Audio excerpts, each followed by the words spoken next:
from 1913 on, the government has been watching carefully oil shale as well as industry. It has a history that involves 5 presidents and an episodic history in terms of when it comes, why it didn't come, what is the story of it. It even produced histories in the 60s and 70s, almost novel-like proportions. The most interesting point to me is that the pioneers who with covered wagons knew about shale. They used it and found it going west in the 19th century for axle grease in those wagons. So that petroleum source was there, around, and even before the country was unified coast to coast. To get back to the government established this office. Geologists of the time collaborated and established that in Colorado, in 3 states, in 3 petroleum basins, the Piceance Basin is one, there was an enormous petroleum reserve, and it was locked into shale rock in the form of what is called kerogen. And I'm sure kerogen will never make T-shirts around, let's go kerogen.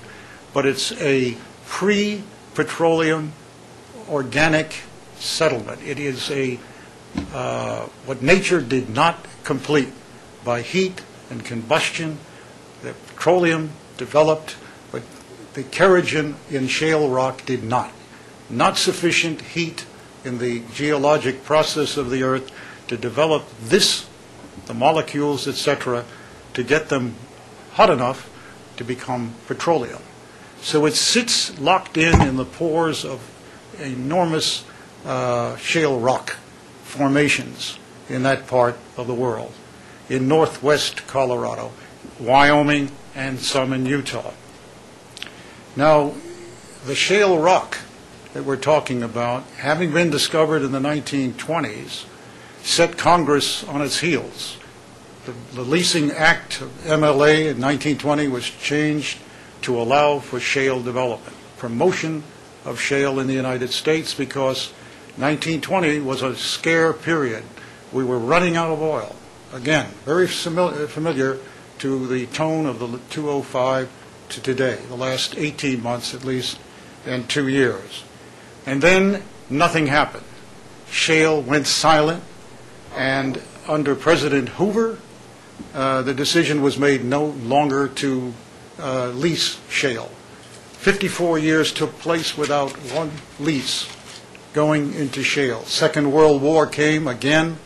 The extinct Bureau of Mines no longer exists, began to look at shale during the war, and then it faded. Stuart Udall, who was a founder, basically, in the Democratic Party of the environmental movement, was pro-shale. As Secretary of Interior, he mobilized in the 1960s to move shale forward, to lease it, to make it commercial. And it failed again. The debate in the 60s was the very low price of conventional petroleum excluded shale. Shale costs, the shale investment would be higher than the imported low-cost petroleum, and the American companies went worldwide in the 60s. And at that point, the economics, as mentioned before, were not favorable. And the 70s, with OPEC and with the embargo and the price escalation, shale once again came about, and the first leases went forward. American oil companies stepped forward in Wyoming and around, particularly in Colorado, and in 1970s prices paid $41,000 an acre to get close to this. 75% of the shale is federal, 25% is patented private in this colossal resource. How large is it? What can we say today?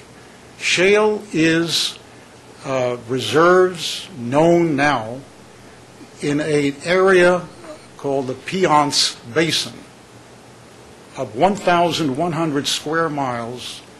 the shale there is 1 million barrels per acre, roughly 750 billion barrels of oil. And then if you extend outward to Wyoming and to Utah, 1.3 trillion. This is why you hear shale next to trillions, not billions or millions of barrels. And this is oil now. Kerogen must be understood as having heated and converted into petroleum. The Air Force in the 1970s looked at shale and tested it and found that it was a superior liquid for jet fuel. And roughly 65% of the oil shale is liquid, could go into jet fuel. The J8 engine can take shale oil product as jet fuel, and it is a superior product. So you have all the dynamics now going in through the 70s, which led to the Iranian hostage take, the escalation in price, and as we move to the 80s, the Sinfuel Corporation, which failed, but attracted a good deal of government incentive and private initiative. Now, why did it fail in 82? It failed in 82 because after 82, look at your price charts. The Saudi Arabian production began to escalate, and new supply, non-OPEC, OPEC came on the market. The market was saturated with conventional oil from the Middle East, and the prices fell, and fell rather radically to about $15 a barrel, which was no break-even even for Texas oil in 1986. So the market again changed the dynamic against shale oil. It was more costly to get shale in the 70s. Why? The technology of the 70s is not the technology of 2007. The technology of the 70s had a fingerprint which today probably would be unacceptable in the United States. The process to get your kerogen and to heat underground was essentially mining. That is to take the shale itself, ton by ton, to the surface, and to crush it with great water needed to do that, and heat it, and then you have disposal problems under those plans of what to do about it, the shale that's left over, the residue. You have extraordinary water, 3 barrels water for 1 barrel shale, and cost. But that has changed. The 1970s are 30 years ago, and I want to go into that for a bit with you. Now, sensitive to price, we should be very sensitive to the price now and where we have been in 2003 to 4.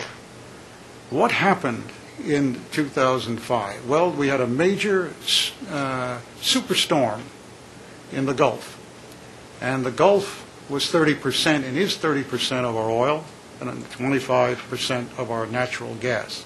We are increasingly concentrated in the Gulf of Mexico. Congress was unable, under the Republican majority, to pass OCS legislation, which would have expanded access offshore. With one minor concession in the Gulf, nothing was done. We are still locked into a Gulf of Mexico-centered domestic supply. Number two, what happened with Katrina was that it triggered thinking about natural disaster and linked up to climate change, because the climate change movement saw the storm Katrina as one element in the superheated ocean which would cause more superstorms. This triggered another development in the market itself. All of your oil and gas, heating oil and products,